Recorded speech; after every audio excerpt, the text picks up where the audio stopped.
Hey, we are at this passenger event at a local shop. Yeah, it's at Lookout Coffee in Campbell. Yeah, I don't know, but we're just here. We're here early before, and we got Evan over there from Passenger, wherever I can show Evan from Passenger, who's setting up, and then yeah, we're just gonna try a bunch of Burundi coffees. So, are you excited for these coffees?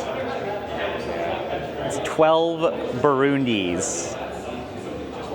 That's a lot of potential spiciness. A lot of citrus, a lot of stone fruity bits. Citrus, orange, Brown cooked sugar. berries, nutmeg, clove. Clove is a big one in a lot of these coffees. Figgy, dry fruit notes. Yeah, but they're gonna set up, and then I think we're gonna get a presentation, all of that. And yeah, now it's starting to fill up, so it's pretty cool. This is a really awesome local shop. They only serve Passenger, so you know it's good. You need a non-Bay Area roaster to elevate the quality of Bay Area coffee. I just came from the Buick shop. Yeah. But yeah, this is when you have really good coffee from Passenger, you get a better coffee experience. This shop is finally actually serving $20 cups of coffee. We have Esmeralda. They have the good stuff. They're now serving reserve lot coffees from Passenger, freezer coffees. Very scary thing to serve a above $10 cup of coffee in the Bay Area, but this shop is doing it, and Dan, the owner, is actually embracing the fact that people are down to spend money on coffee, and this is a good presentation of value in coffee, right? Thanks everybody for coming out today. Really excited to have the team from Passenger here. We have Evan and Stuart, Passenger's green buyer and wholesale accounts manager, to give us this really exciting cupping and presentation on the relationship with Long Miles Coffee, the producer in Burundi they work with. So welcome to them, and to all of you, thanks for coming out. I think it's going to be a really cool cupping. I'll pass things over to Evan. Hey everybody, good afternoon to everybody. Thank you so much to all of you for sharing part of your day with us. It's really, really exciting for us as an East Coast roaster to be here in the Bay Area. Not a part of the world that we get to as often as I would like, but it's really special to be here, and we're deeply grateful to Dan and the crew at Lookout for being our hosts.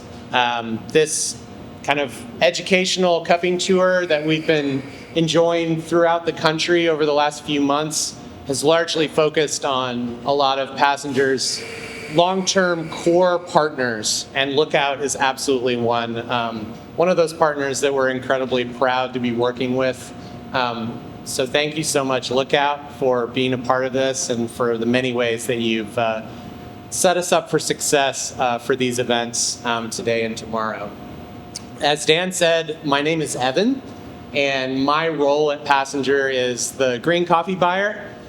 For anyone for whom that term means absolutely nothing, that essentially means that I am primarily focused on the producer partnerships that we work with to source the coffees that my colleagues roast. So on one hand, I'm focusing on supply, making sure that we have lots of beautiful green coffees to take to our roastery and roast for coffee lovers like you.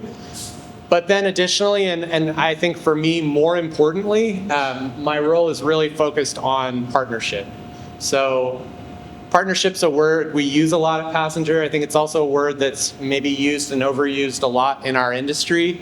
But for us, we do try to kind of honor a very particular definition of that term. And I think in this presentation, as I'm kind of introducing this tasting and this project, my hope is that maybe you'll come away with a little bit more of a sense of what partnership means for us.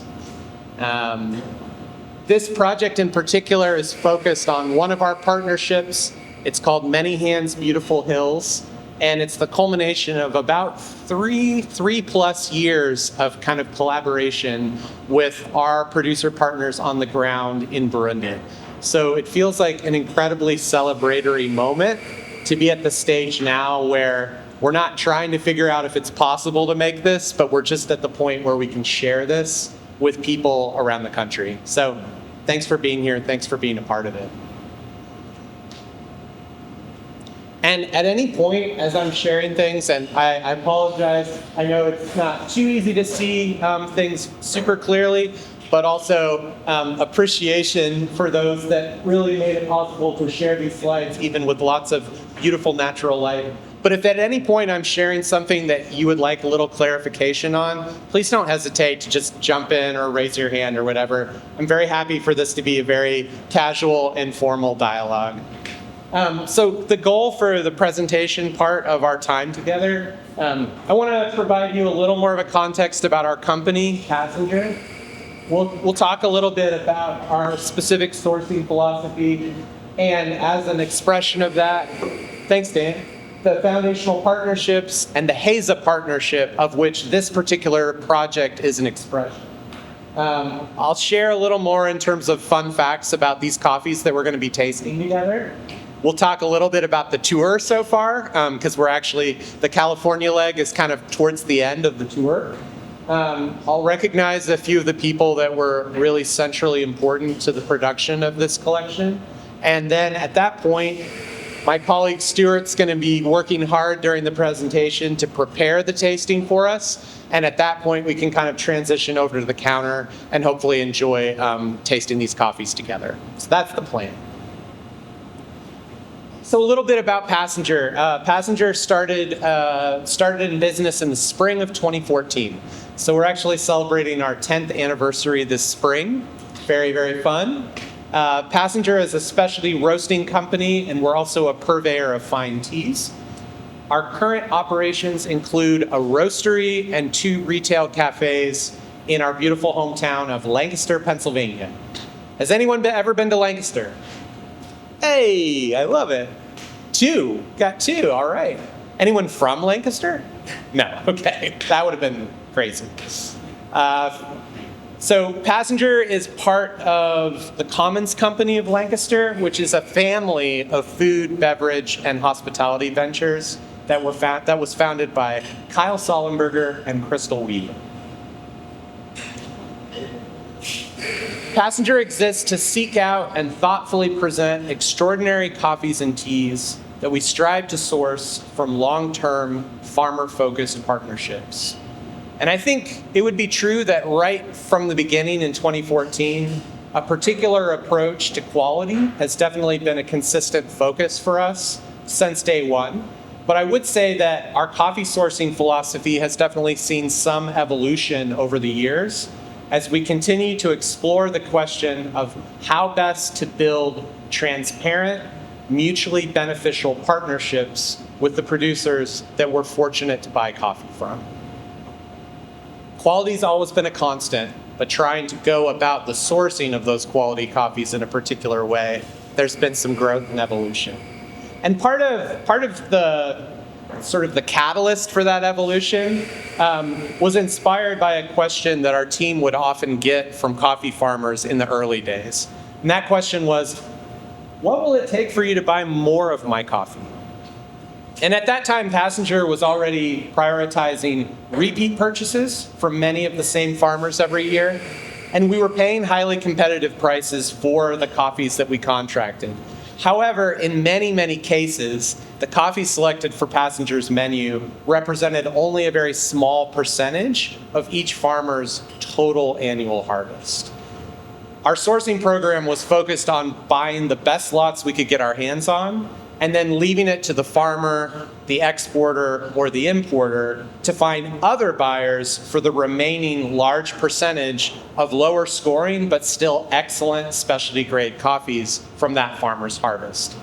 And there's nothing objectively wrong with that necessarily, but I don't think that you need to be an expert in economics to understand that fabulous prices for a few particularly high scoring micro lots are not a viable business proposition for a coffee farmer if the remaining majority of their harvest cannot be sold at a reasonable profit year after year. Passenger's foundational sourcing program was created as our response to this challenge. It reflects a choice we made as a relatively small roasting company to try to find opportunities to add more value in less places. Since 2018, we've purchased the vast majority of our annual volume from the same 6 producing communities that we refer to collectively as the foundational partnerships. And for each of these producer partnerships, we commit to devoting a significant percentage of our annual sourcing budget to coffees produced by these communities. That was 91% in the 2022 harvest year, and it jumped up to 95% in 2023. We also commit to broadening investment in these partnerships over time by finding homes on our menus for a more comprehensive representation of the different coffees produced on these farms across a broad spectrum of available quality grades. And to be clear, we still love microlots. We still love those really, really rare, really special, really unique coffees that on most farms in the world are produced in only the smallest volumes. We still buy those coffees. What changed for us over time is saying, if we want to actually say that we're contributing to a genuine, authentic ideal of something approaching sustainable business for a coffee farmer, we need to find ways to add value for them by buying not just the icing, but more of the specialty cake as well. So that's the foundational partnerships, and one of those partnerships we call HAZA. The HAZA partnership launched in 2016, but we've been fortunate to purchase coffees produced by our HAZA partners, the Long Miles Coffee Project, essentially since our start as a roasting company. Anyone in the room that's familiar with Long Miles or Long Miles coffees in Burundi? Got a few? Yeah. So for anyone who's less familiar, the Long Miles Coffee Project was founded by an American couple named Ben and Christy Carlson. And since about, I think it's around 12 years that the project has been in existence, they've gradually built a really strong international reputation for being one of the most innovative, farmer-focused producers of top-quality specialty coffees in the East African nation of Burundi. And my understanding of the genesis of the Long Miles Project was essentially that this couple moved to Burundi with their family. They had experience in specialty coffee in various specialty markets around the world, and they perceived an opportunity after spending time in the Burundian coffee-producing regions. They noticed that there were great coffees being produced in Burundi, but many of the small farmers there lacked access to international specialty markets. On the flip side, they were also aware that many specialty roasters around the world that were interested in buying Burundian coffees were unable to find Burundian coffees of the consistent quality and traceability that they were looking for. And so Ben and Christy and the Long Miles team decided, hey, let's try to build something that adds value for both of those groups. Let's try to bring more market access to smallholder farmers in Burundi, but let's also try to produce coffees of the quality, consistency, and the traceability that we know roasters are going to be more motivated to pay a premium for. And in my view, they've been very, very impressive in the way that they have made progress on both of those fronts in the years following the beginning. So we've called our partnership with Long Miles HAZA because it's named after one of 3 washing stations that they built in the Burundian hills in the provinces of Kayanza and Muramvya. And most of the coffees, not all, but most of the coffees that Passenger has contracted, roasted, and served over the years since 2016 have been coffees processed at HAZA washing station. My understanding is that the word HAZA means beautiful place in the indigenous language, which is called Kirundi in Burundi. And as you can sort of see in this photo here, which was taken at HAZA washing station, it is a very apt name indeed. It is a very stunningly beautiful place. Okay. I know there are some very seasoned coffee enthusiasts and coffee professionals in the room, so please know that I acknowledge you, and I acknowledge that some of the information I'm going to share will not be new information to you. But I do want to share a little bit of a quick overview about how coffee is produced in Burundi for anyone for whom coffee and coffee processing is a newer thing. just to make sure everyone has a little bit of that context. So please do not feel not acknowledged if I'm sharing info that you're already well aware of. Okay, so when we're talking about coffee production, of course, everything begins with the farmers themselves that are actually cultivating the trees that the coffee is harvested from. And when we talk about Burundi specifically and specialty coffee production in Burundi specifically, it's very, very important to emphasize that most coffee farmers, if not all coffee farmers in Burundi, operate on an incredibly small scale of production. So when we say smallholder coffee farmer, that can actually mean a variety of things around the world. In Burundi, it is about as small as it gets. If those of you that either have been working in coffee for a while or have been sort of avid consumers of coffee for a while, I'm gonna guess that probably no one in this room, maybe one, but probably no one has ever seen a Burundian coffee marketed under the name of a single farmer. That would be incredibly rare. And the reason is, it would be incredibly rare, if not unheard of, for a single farmer in Burundi in an entire harvest year to produce enough coffee for even one exportable bag of green coffee. So the reason you don't see it is it doesn't really exist, or it's incredibly rare. And for context, once again, a single exportable bag of green coffee would generally be 60 kilograms, about 130 pounds of green coffee. So that kind of clarifies, when we're talking about small scale of production, we're talking about a few trees, right? We're not talking about even a small farm in Colombia where you might have 4 hectares of coffee trees and you might have a farmer that produces 4 bags a year. I mean, that's already tiny, but like Burundi is tinier still.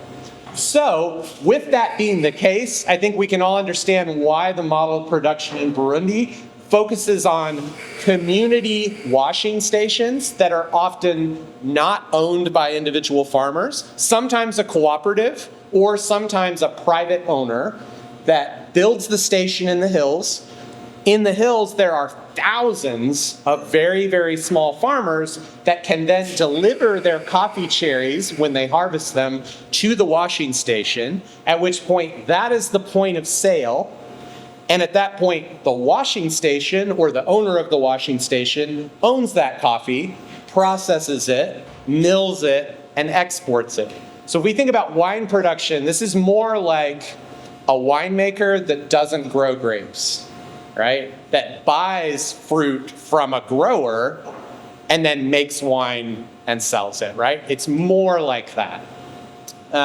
So it's very kind of tricky to even use the word producer in this context, because actually what we have are farmers who are the growers, and then we have Long Miles, which owns private washing stations that buy the coffee from the growers and then produce the coffee to an exportable stage, right?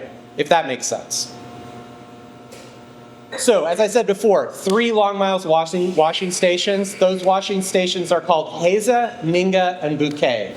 And I'm flagging that because when we get to our tasting, you're going to see that these 12 coffees are grouped by washing station. So you're going to have multiple hills that are relevant to a washing station that we're going to be tasting as a group. And when I talk about hills, the name of this collection is Many Hands, Beautiful Hills. Many Hands we haven't even gotten into all the hands and we won't even talk about all of them, but even starting with the fact that there are thousands of farmers represented by these coffees, not even to mention all the other people that are involved in preparing these coffees between there and here, that's where we start to get into many hands. Beautiful Hills is not purely just a nice descriptive marketing term. We're talking about hills because hills are really, really important for understanding the circumstances of coffee production in Burundi specifically. And that's partly because topographically, this is a mountainous region. There are hills, small mountains that the coffee is being cultivated on. But more importantly, we're talking about hills because in the country of Burundi, the smallest geopolitical division in the country, something like talking about a ward or a county, maybe, in our part of the world, is called a colline, which is the French word for hill. So Burundi was formerly colonized by the Belgians. That is where the French terminology comes from. But it is still the case, even now that Burundi is an independent nation, that communities in the rural coffee country are organized by colline. They're organized by hill. So when we're talking about hills, we're talking about specific, distinct communities of coffee growing farmers. Make sense? So, for a sense of scale, and I know you can't see this too well, but in this photo, this is taken way across the valley. You can kind of see here, this is Hazel washing station from a distance. So you see buildings here. These lines that are built into the cliff of that mountain are the drying beds that the coffee is dried on. And I wanted to share this photo because this is taken from a faraway hill that delivers to this washing station. And then this would be a hill, this would be a hill. So this side that's right above Haza is Gitwe, and then the other hill that you see on the other side is Konge. I'm flagging those words because those are coffees that we're going to be tasting. We're going to be tasting coffees from these very particular hills. But that's just a little bit of a sense of scale when we talk about washing stations and hills. How big is a coffee tree? How big is a coffee tree? They're kind of small shrub-like trees. So they can grow very, very large. But most coffee trees that are under cultivation would be about my height and kind of shrub-like. You don't have to get on a ladder. Not unless it's a tree that's been allowed to grow really, really large and hasn't been pruned at all, etc. There are very old coffee trees in Ethiopia that you would definitely need a ladder. But most of those are not actively cultivated and harvested. They've been kind of allowed to grow wild. Yeah. Okay, so moving quickly. I apologize, it's a lot of information. So, farmers during the harvest, they're delivering small amounts of freshly picked coffee cherries. The coffee, for anyone who doesn't know, the coffee beans that we know and love are the seeds of these fruits, right? So you've got a cranberry or a cherry-sized fruit that's hand-picked from a tree. Generally speaking, if you think about a coffee bean, it has a round side and a flat side. That means that the flat sides of two seeds are usually inside each coffee cherry. Make sense? So you see coffee cherries being delivered. When a farmer delivers freshly harvested coffee cherries, the fruit is floated in water to remove defects. Generally, it's then hand sorted to also pull out more defective cherries, and then it's weighed and accounted for by staff at the washing station.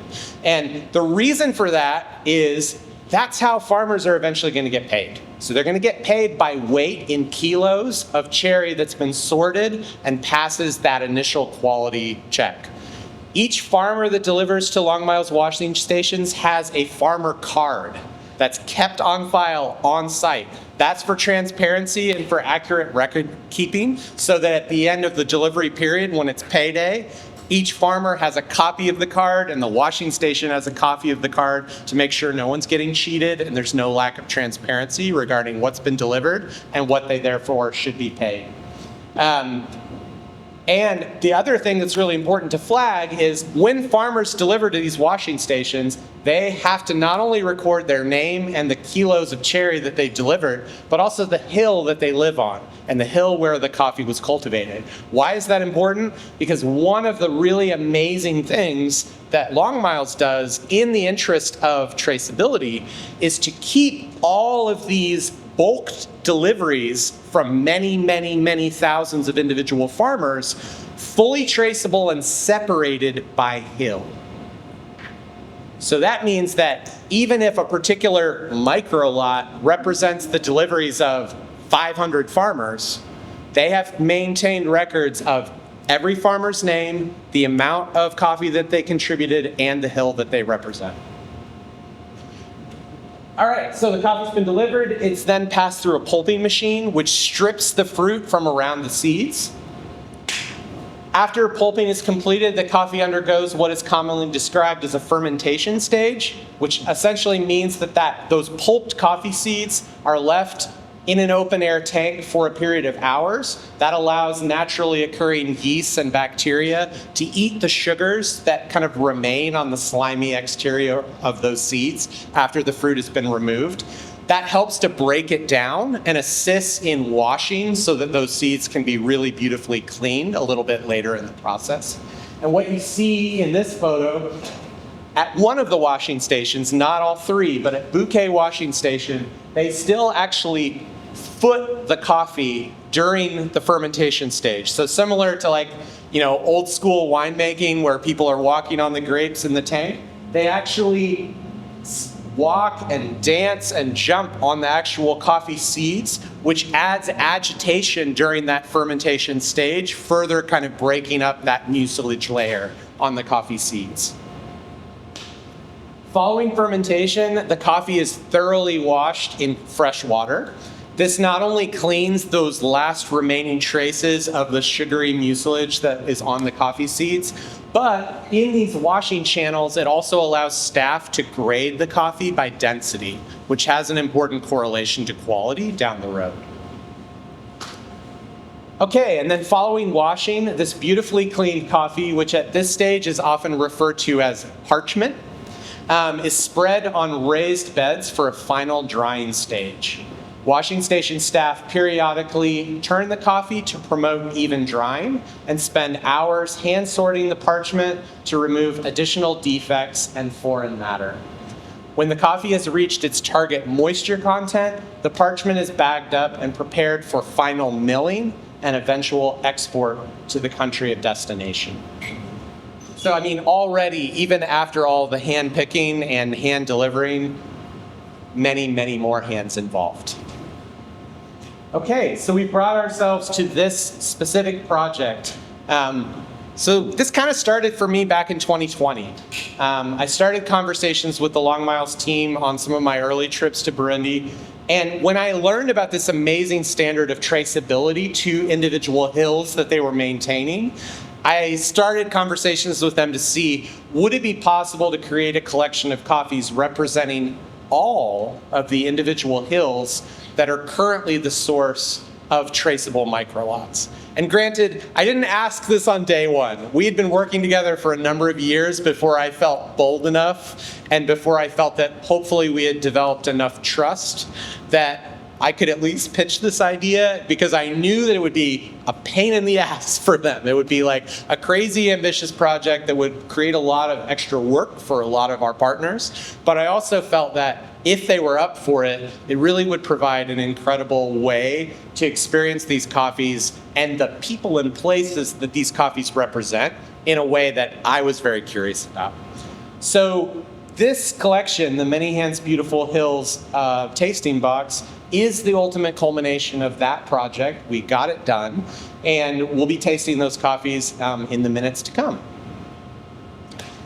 So you can't see this too well, but this map, and I will flag as well, we have an example of the collection kind of over on the merch shelves on the side. So if before you head out today, you want to dig into the book a little more and get a little more of a sense for the collection, there is one over there that you can explore. But this is something that's included in the book. This is just a little bit of a map to try to provide a little geographic context for what we're talking about. So we see Africa here. We're able to see where in Africa Burundi is for anyone who's less familiar. And then within Burundi, we're able to isolate the specific provinces.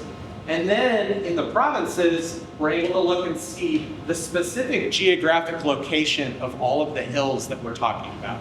So 3 washing stations, Heza, Minga, and Bouquet. And then these numbered words, Gaharo, Muzumba, Munyinya, Ruberizi, etc., correspond to all of these plots here. So you have 2 clusters of hills that deliver to Bouquet and Minga, And then a little bit further away, a little bit further north, you have 5 hills that deliver to Hazen, Washington. And you'll see when we get to the cupping, each coffee is labeled by the name of the hill where it was cultivated. So as I was saying before, this is a really unique thing that Long Miles brought to the table. They didn't have to maintain this amount of traceability. They could have just bulked lots from all the hills and just called it Kayonza, or just called it Burundi, right? It's definitely something that was a big innovation as a result of a lot of work that they introduced. And because from the beginning they have had this focus, and because we've been buying these coffees for many years, year after year we would often taste coffees from maybe 3 or 4 hills.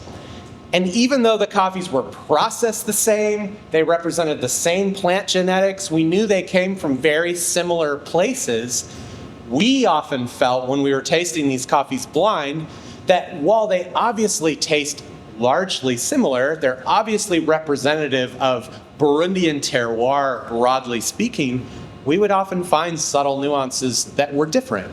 And we just find that fascinating, partly because we're coffee nerds and we find that really interesting in the same way that you could explore similar themes in lots of other agricultural products. But that was very much the inspiration of saying, as with all of our different partners around the world, we're always asking the question, what's something unique about this place that we want to communicate, that we want to share?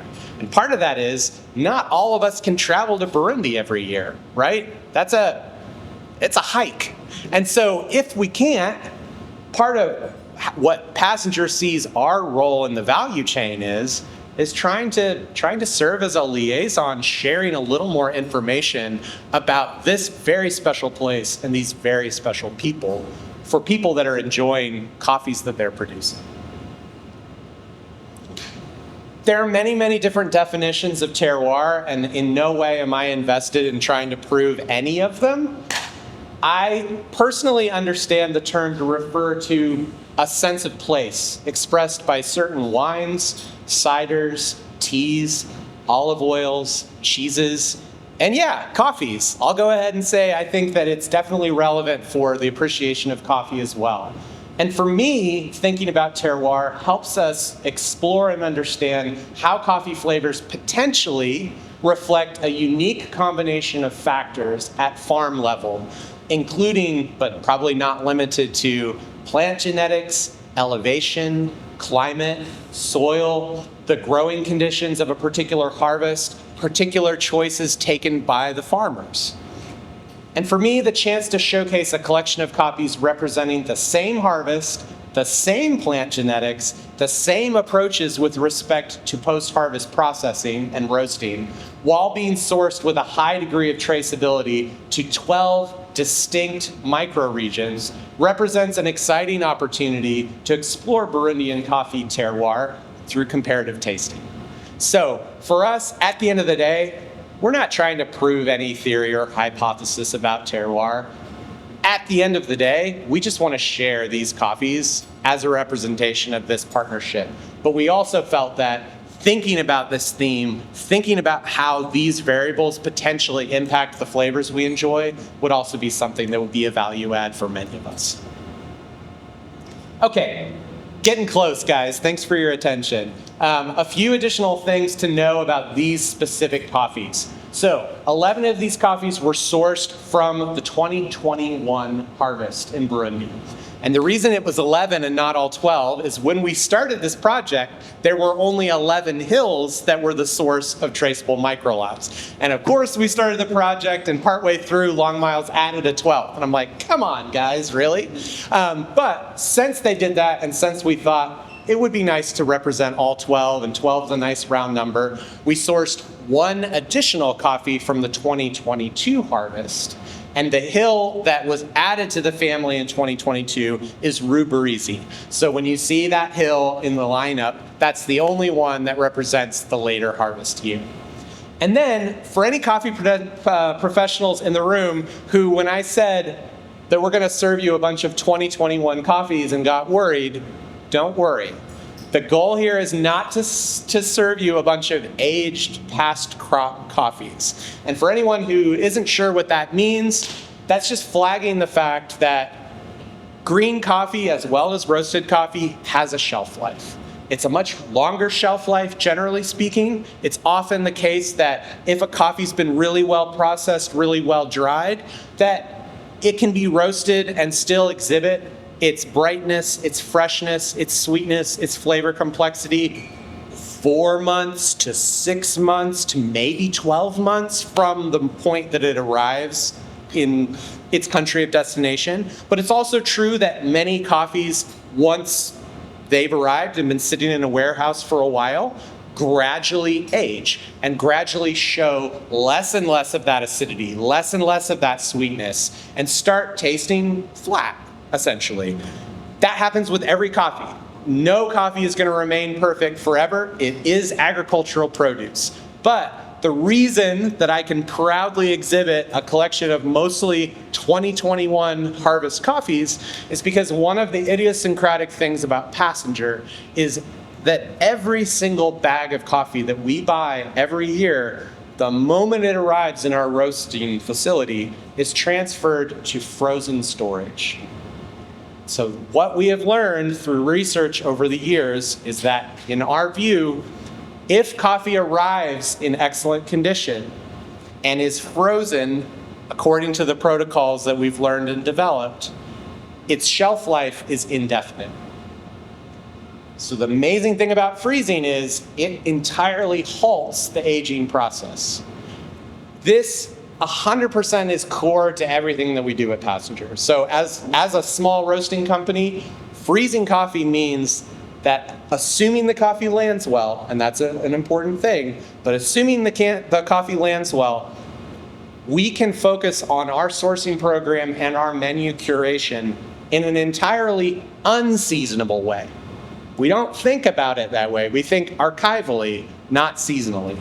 So we preserve notable harvests from many, many years back in our freezer facility, and then curate a year-round menu drawing from that archive for two reasons. One, quality consistency.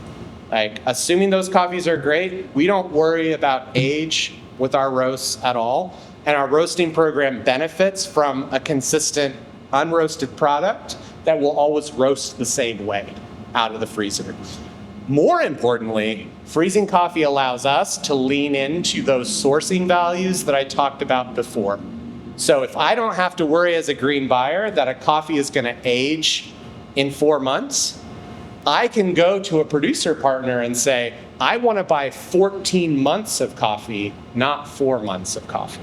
And that's how we're able to say, we're going to have a single origin menu that's year-round, right? So in the same way that some roasters will think about blends as year-round products where they're substituting different seasonal coffees to maintain a blend profile, we have blends as well. But the core of our foundational menu are 6 coffees from those 6 foundational partnerships that we're presenting with an incredible amount of quality consistency thanks to the benefit of freezing coffee.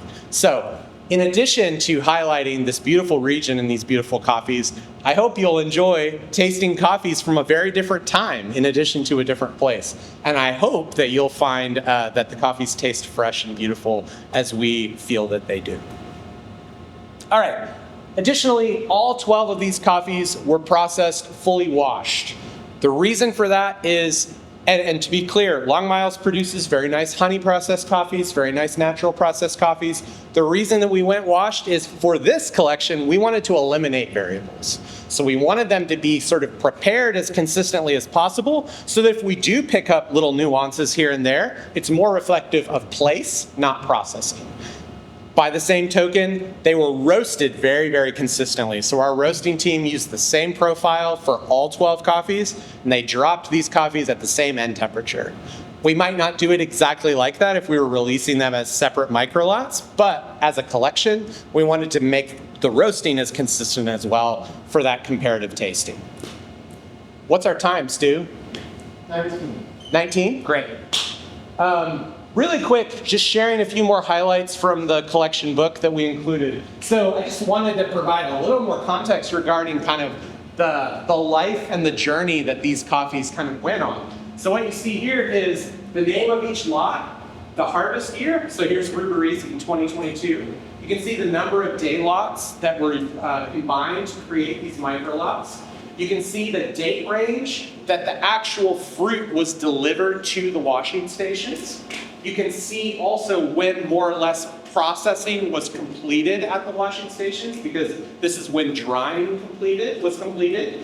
You can then see, a couple months later, the actual milling date when these coffees went through the dry mill in Bujumbura prior to export. You can see the actual export date that each of these lots departed Tanzania. The coffees have to go there because Burundi is landlocked, so the port is in Tanzania. This is the date that each of these coffees arrived in New Jersey at Continental Terminals. And then finally, you can see in some cases, essentially like almost a year later, the time that these coffees actually entered our freezer facility. But of course, looking at us spending time together, in many cases that was 2 years ago that they've been kind of sitting and waiting to be shared in the freezer. So we had all those coffees in the freezer by 2022, 2023. But at that point, we just had the coffees. And we knew that we wanted to try to tell the story of these coffees, to tell the story of this place, these people. And so about a year ago, I went back to Burundi with Julianna Stallings, who is Passenger staff photographer, and also her husband David, who works for one of our import partners at Ocido Coffee. And that was the point where we actually personally visited all 12 hills ourselves. It was really important that we try to make that effort. I'll be honest, I wasn't sure it was going to happen because roads and transportation can be very unpredictable depending on weather in East Africa. But thanks to some very incredible and valiant driving on the count of one of our partners there, we were able to visit all 12 hills. We had conversations with farmers on all 12 hills, asking them about their farms, about their life in coffee production, telling them about this project and seeking their feedback, right? I personally would not feel comfortable making presentations like this around the country, talking about people in Burundi, if I hadn't sought their feedback and kind of asked them how they felt about this first, right? It would obviously be ideal if they were the one talking to you about their coffees, not me. But at the very least, I wanted to make the effort, and our team wanted to make the effort to visit in person and have those conversations and seek that feedback to try to have that be a big influence on how we share these coffees and how we talk about the people behind them. So it was a really big deal. Also, I would clarify that whether it's in the presentation or whether it's in the book, consent and permission was 100% secured in person for every photo of every person in this collection. That was also really important to us. This is not about, purely just leveraging photos of people in a faraway country to sell coffee. This is 100% motivated by an honest intention to honor and share kind of the work of unbelievably hardworking farming communities for people that don't have the opportunity to visit them. But with that said, intent is one thing, actually doing this project in a way that was informed by conversation and consent was also really important to us. What we found in those conversations is that people were like, what are you talking about? I want my photo front and center. I'm the boss behind these coffees. Like, put my photo everywhere you possibly can. So that was always nice to learn. Finally, one of the things that I'm personally most proud of that we were able to do in this collection was to work backwards from these amazing traceability records that Long Miles maintains to actually work backwards for each of these lots and to create a full list of the names of every single farmer that contributed to these coffees that we're going to be tasting together. I wasn't sure it was going to be possible, but we got it done. And so in the collection book, all the names are included, grouped by hill, and the total number is 2,733 farmers. So many hands indeed. And I think for me, there is a simple point that's made by this list, which is the incredible weight of humanity that all coffee represents, but in a very particularly intense way, specialty coffees in Burundi, once again, because of that scale of production. So, World Cupping Tour. As you can see, here we are in June at Lookout Coffee, and we've kind of been working our way around the country. You know, it's maybe a little bit of a stretch to call it a World Cupping Tour, but we did start in Burundi. And it was really important that we do that to us because, once again, we wanted to not only share this collection with a lot of the farmers, but also the Long Miles Burundi team, without whom we could have never, ever remotely done this project. So the first stop in the tour was in Bujumbura with this group of people who are the leaders of Long Miles Burundi. And I wish you could hear the soundtrack to this photo because there was a lot of laughing and singing and dancing and celebrating. As you can see, they're looking at the book. This is Aline. She is the washing station manager for Bouquet, and I believe the first female washing station manager in all of Burundi. This is a photo of her in the book, and so everyone is kind of laughing seeing her portrait in the book. They were incredibly proud, and they're always asking me about every stop on this tour. Like, how's it going? You know, how's it going at Lookout Coffee? What are people saying? What do people think of the coffee? So they're very engaged. I feel like my WhatsApp is probably blowing up as we speak. And in addition to sharing with them, we also took the collection to the hills. Now, logistically, it was impossible to actually do the cupping in the hills, but this is my colleague Russ holding the book. What we did do was take the collection and show the photos on a number of the hills that are represented. So this photo was taken on Conge Hill. That's a group of Conge farmers there. And there's like 300 on this side of the photo. It was very overwhelming, very intense, very cool. And so it was really cool to do that. And then in addition, we brewed coffee from their hill and served small amounts of it to the groups as best we could. So we really got a workout with a hand grinder and a French press trying to serve 300 farmers. But it was unbelievable. And here's an example of just farmers sipping their coffee. It was also incredibly humbling to just hear from them and for a lot of them to say, I'm in my 60s, I've been producing coffee all my life. This is the first time I've ever tasted it.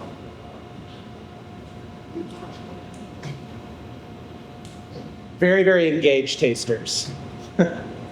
All the kids wanted coffee too.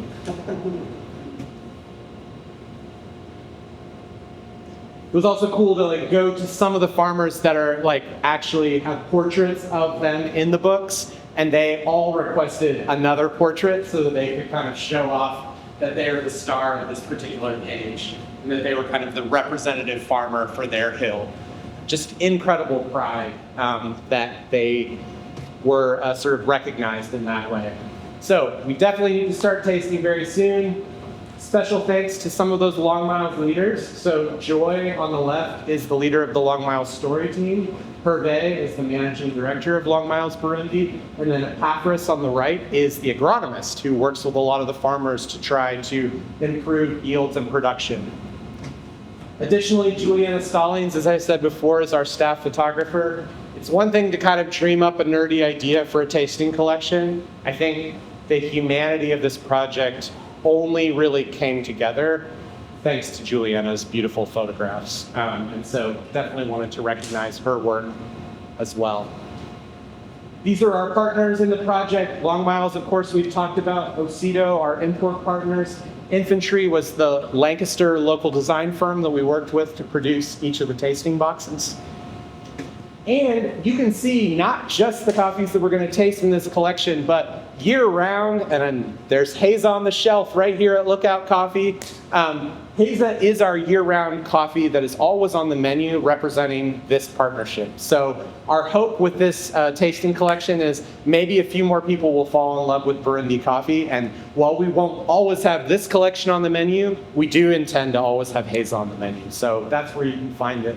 And additionally, sometimes we'll have reserve and education lots focusing on the Long Miles partnership. And finally, Necessary Coffee is Passenger's sister brand. So we started a new brand because we were well aware that Passenger's roasting style, which is more of the light to medium roast degree, is not everyone's favorite way to drink coffee. So Necessary Coffee, these coffees, the Necessary Burundi blend, is purchased from the same partnership, but it's more of a medium to dark roast degree. So the goal there is to just say, hey, if you prefer a more robust cup of coffee, great. That's an opportunity to roast in a different way for you so that we can buy more coffee from our partners. So that's what's going on there. Thank you very, very much for your attention. It's definitely time to go taste some coffees. So thank you so much.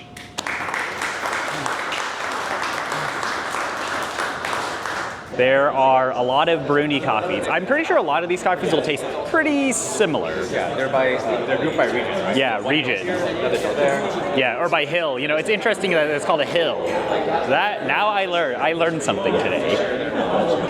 Got all these coffees behind me to cup, so we're gonna try all of those. 12 different coffees. Do you have any favorites? Yes. One of them? One of them. I think Ningo is really good. Ningo is really strong. Ningo is usually In a lot of different roasters. super strong coffee, as seen on AG, and then there was another coffee over there that was really, really nice too. But we got very good. I like the dark notes on there. Yeah, a lot Because of. it's like more like unique to them. Yeah, I mean, like sometimes you get that spiciness into some of that like toffee note, but there are two coffees on here that are super vibrant, really nice. You can pick up these coffees in the box here. So this is what Evan was talking about. You get the book, and you get all of these different coffees here, and it's just a beautiful, beautiful presentation. Obviously really nice photos, but I think what's really amazing is this part where they've listed every single farmer.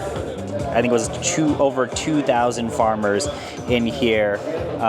Just absolutely amazing presentation, and you also can see of the 12 different coffees when things were harvested and all of that, but it comes in this box. Yeah, this is so cool.